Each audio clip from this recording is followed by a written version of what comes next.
Hey guys, welcome back. तो इस video में हम बात करेंगे जावास्क्रिप्ट फंक्शंस के बारे में। ठीक है। तो फंक्शंस हमारे इसमें तीन चार तरीके के होते हैं, लेकिन इसमें हम सिर्फ दो तरीके के बारे में बात करेंगे या दो टाइप ऑफ फंक्शंस के बारे में बात करेंगे। जो कि है, एक तो हमारा नॉर्मल फंक्शन है जो कि स्टैंडर्ड एक सिंटेक्स होता है, और दूसरा होता है एरो फंक्शन जिसे हम लैम्डा फंक्शन भी कहते हैं। ठीक है। तो इन दोनों के बारे में बात करेंगे। इसके अलावा और भी होते हैं, जैसे एनोनिमस फंक्शन हो गया या इमीडिएट कॉलिंग फंक्शन हो गए। इसके बारे में हम नेक्स्ट वीडियो में बात करेंगे, ताकि एक वीडियो बहुत ज़्यादा लंबा ना हो जाए, बोरिंग ना हो जाए। ठीक है। तो हम क्या देखेंगे इसमें, हम सिर्फ देखेंगे नॉर्मल फंक्शन या स्टैंडर्ड फंक्शन जिसे हम कहते हैं, और दूसरा हम देखेंगे एरो फंक्शन। तो स्टार्ट करते हैं। सबसे पहले देखेंगे नॉर्मल फंक्शन। नॉर्मल फंक्शन कैसे लिखते हैं, सिंटेक्स ये रहा। फंक्शन, ये कीवर्ड है हमारा, ये लिखा ही जाएगा। ठीक है। उसके बाद फंक्शन नेम, सपोज मैं ऐड फंक्शन बना रहा हूँ तो ऐड। उसके बाद हमारा पैरामीटर्स, जो भी है, जितने भी आप पास करना चाहो, तो मैं दो पैरामीटर लेता हूँ, एक्स कॉमा वाई। ठीक है। और उसके बाद हमारा बॉडी, बॉडी ओपन हुआ। अब इसके मैं चाहूँ तो रिटर्न भी कर सकता हूँ, मैं चाहूँ तो इसी के अंदर रिजल्ट प्रिंट भी कर सकता हूँ। कैसे? अगर मुझे रिजल्ट प्रिंट करना है तो console dot log X plus Y. ठीक है। अब फंक्शन कॉलिंग कैसे होगी, हम फंक्शन का नेम लिखेंगे और उसके अंदर हम पैरामीटर्स पास करेंगे, जैसे 3,5। तो हमारा रिजल्ट क्या आ गया, 8। ठीक है। एक तो ये हो गया कि हमने फंक्शन से कुछ रिटर्न नहीं किया। हम चाहें तो रिटर्न भी कर सकते हैं। कैसे? यहाँ पे लिखेंगे रिटर्न एक्स प्लस वाई। ठीक है। अब अगर हम वैल्यू रिटर्न कर रहे हैं तो हम इसे कहीं पे स्टोर भी करेंगे। तो हम क्या करेंगे, एक वेरिएबल ले लेंगे, let sum is equals to add. हम यहाँ पास कर देंगे 1,3। ठीक है। और उसके बाद console डॉट लॉग सम, हमारा रिजल्ट आ गया 4। अगर मैं 3 की जगह 7 पास कर दूँ तो रिजल्ट आ गया 8। ठीक है। तो ये हो गया हमारा नॉर्मल फंक्शन। हमने दोनों तरीके से देख लिया। अगर हमें वैल्यू रिटर्न करनी है तो कैसे लिखेंगे, नहीं करनी है तो कैसे लिखेंगे। ठीक।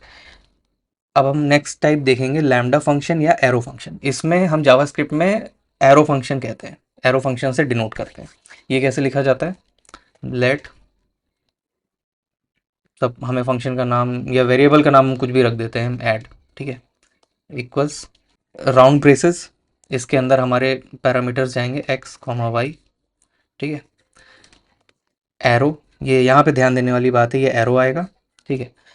उसके बाद हमारी फंक्शन बॉडी आएगी। अब एक चीज़ यहाँ पे ध्यान देने वाली है कि अगर हमारा सिंगल स्टेटमेंट है फंक्शन का, सपोज अगर मुझे सिर्फ रिटर्न करना है इसका सम, तो मैं क्या करूँगा, रिटर्न भी नहीं लिखने की ज़रूरत है, एक्स प्लस वाई, और ये मेरा काम करेगा। ठीक, करके देखते हैं। ऐड, हाँ जी, let sum is equals to add 2,3। ठीक है। और कंसोल डॉट लॉग सम, ये हमारा 5 आ गया। अब आप यहाँ पे देखो, एरो फंक्शन क्या था, मैंने एक वेरिएबल बनाया। ठीक। अब यहाँ से मेरे एरो फंक्शन की स्टार्टिंग होती है क्या, राउंड ब्रैकेट्स, उसके अंदर मेरे पैरामीटर्स, एरो और रिटर्न स्टेटमेंट। जब भी एरो फंक्शन में सिंगल स्टेटमेंट होता है और वो रिटर्न कर रहा हो, तो हम रिटर्न लिखना हमारे लिए ऑप्शनल होता है, हम चाहे तो लिखें चाहे तो ना लिखें। ठीक है। लेकिन मान लो यहाँ पे मल्टीपल वो होते हैं हमारे पास, मल्टीपल स्टेटमेंट्स होते हैं इस फंक्शन में, तो उसके लिए हम यहाँ पे करली ब्रैकेट्स यूज करेंगे और उसके बाद हमें यहाँ पे रिटर्न लिखना ज़रूरी है। ठीक है। ये देखो, ठीक, अब मान लो यहाँ पे मल्टीपल मेरे पास स्टेटमेंट्स होते हैं, कंसोल डॉट लॉग एडिंग। ठीक है। तो देखो क्या किया है, मैंने एक एरो फंक्शन ही बनाया है, लेकिन इसकी जो बॉडी में नंबर ऑफ स्टेटमेंट्स हैं वो मल्टीपल है, एक नहीं है। तो मुझे यहाँ क्या हुआ, करली ब्रैकेट्स का यूज़ करना पड़ा। ठीक है। तो एक स्टेटमेंट ये है, इसने लिखा एडिंग, इसने रिटर्न किया। ठीक, ये रिटर्न आके स्टोर इसमें हुआ सम में, और ये मैंने प्रिंट कर दिया यहाँ पे। ठीक है। तो आप समझ गए नॉर्मल फंक्शन और हमारे एरो फंक्शन के बीच में डिफरेंस। तो आई होप आपको समझ आया होगा। अगर आपको कुछ भी समझ में नहीं आया तो आप पूछ सकते हो। इस वीडियो के लिए इतना ही यार, मिलते हैं नेक्स्ट वीडियो में, तब तक के लिए बाय बाय।